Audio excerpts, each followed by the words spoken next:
huruma adui yako. Hamjanielewa? Huu mwaka usiwahi onea huruma adui yako. Sikiliza, kabla ya kupiga kikunyoshia kidole unajifuyu ni adui yangu. Akianguka unaanguka naye. Usiwahi kumwacha kae kwenye nafasi yako.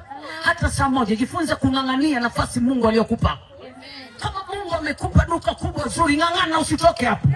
Kama Mungu amekupa kitu kizuri, ng'ang'ana usiondoke hapo. Huu mwaka sio mwaka wa kumpisha njia adui yako. Adui yake jamwambie nipishe nipite. Wewe unaenda. Hujanielewa vizuri. Usikeshe hapa alafu kesho ukabaki yule yule. Ninamwamini Mungu ninayemwabudu kwamba si wewe wa kesho. Sio wewe. Na ninamwomba Baba aishie mbinguni milele asikuache kama ulivyo. Kesho abadilishe siku yako na hatua zako nyingine. Si ndio? Lakini imefika mahali haya mafaita hakuna kulia. Ukitaka ushindi itie nguvu hata kama huna nguvu. Amen. Unakunja ngumi hata hujui kupigana, unakunja ngumi. Adui akiona umekunja ngumi na hata hujui kupigana anajua hapa napigwa.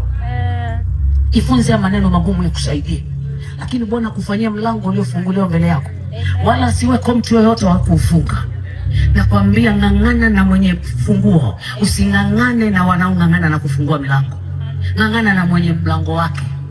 Hallelujah.